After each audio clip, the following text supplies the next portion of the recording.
And this game comes to a close.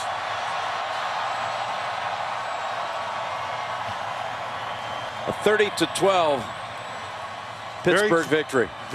Boy, oh boy, the Dolphins. The Dolphins until recently have not had a good 21st century. From 2001 to 2022, they had 2 playoff appearances. 2. In 2008 and 2016. The 2016 Dolphins are the topic of this video. Who the heck were these band of obscure misfits? Well, they weren't obscure as you think, but I think most people, when thinking of 2016 NFL, think of teams like the Cowboys, Packers, Steelers, Chiefs, Seahawks, Patriots, and oh yeah, the Falcons.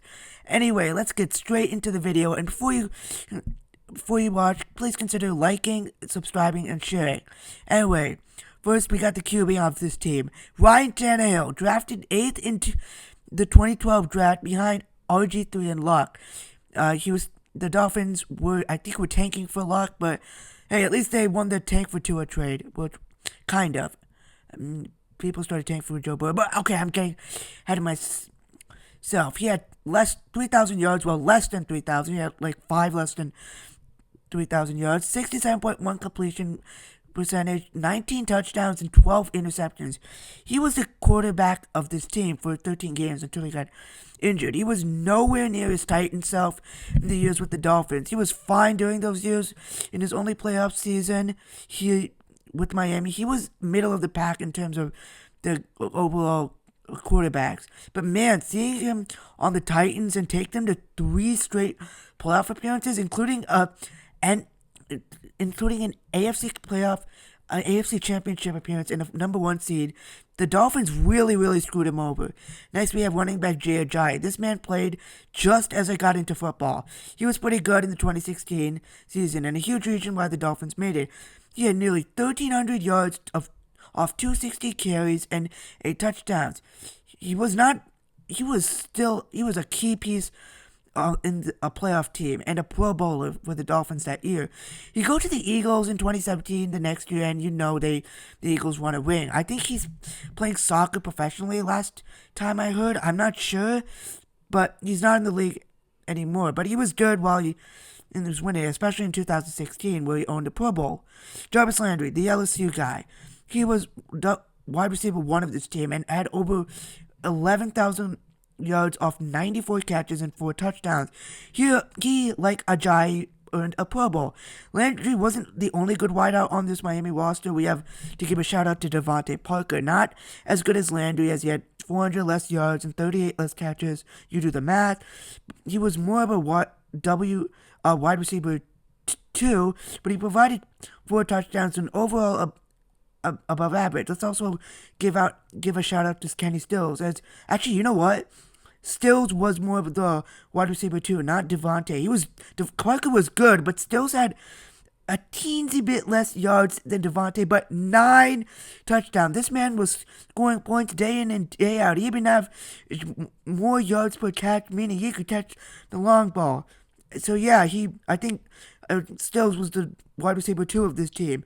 Anyway, let's talk about Laramie Tunsil. And the reason he got to the Dolphins, well, if you know, you know. But he was a highly touted prospect, and hindsight 2025, he lived up to that hype and was a key piece on this 2016 offensive line. Alright, now we've covered the offense, let's cover the defense.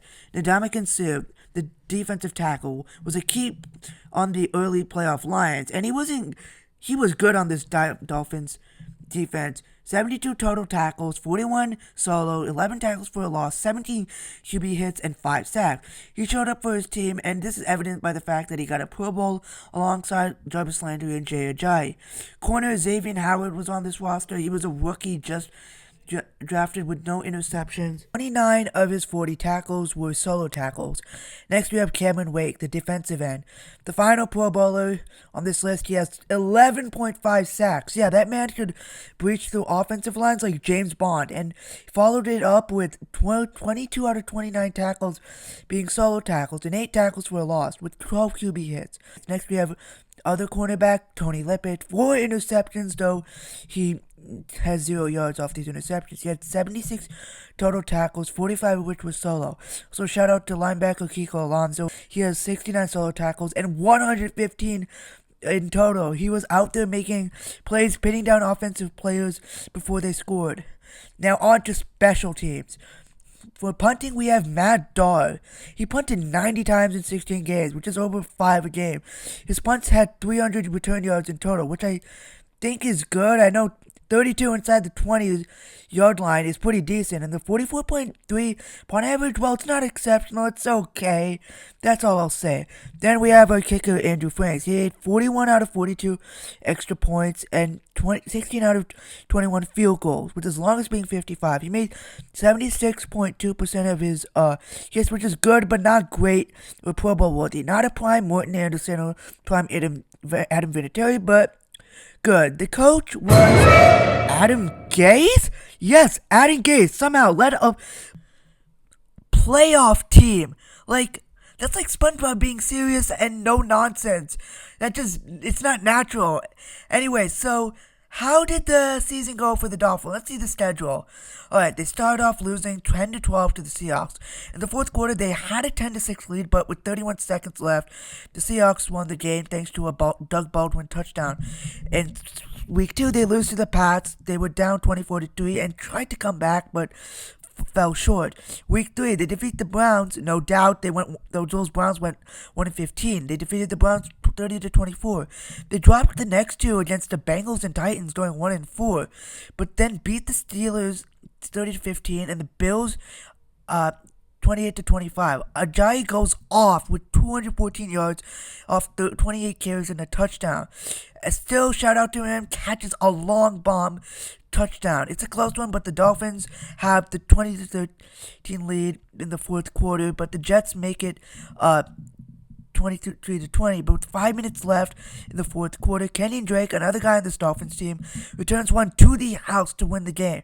The game against the Chargers is close, with Devontae Parker having 100-plus yards while Tannehill and Rivers duke it out. It's a tie game, 24-24, with a minute left in the fourth quarter. Chargers have the ball, but Rivers throws a pick to Alonzo, who takes it to the house, and the Dolphins, just like that, are 5-4.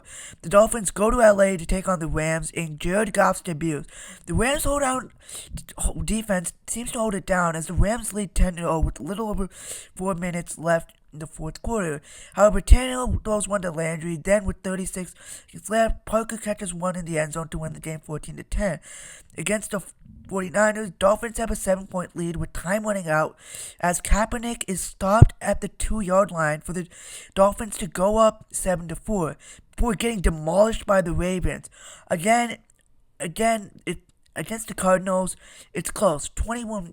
The Dolphins in the late third quarter, but the Cards tie at 23-23. But Andrew Franks hits a clutch field goal, though it's only 21 yards. The Dolphins then defeat the Jets by a ton, then eke out a win against the Bills before dropping a game against the Pats at home. They go 10-6.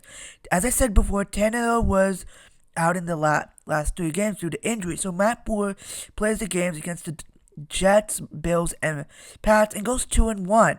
Not bad, but they have to go against the Steelers with a healthy Big Ben, Le'Veon Bell, AB, James Harrison, and Coach Mike Tomlin.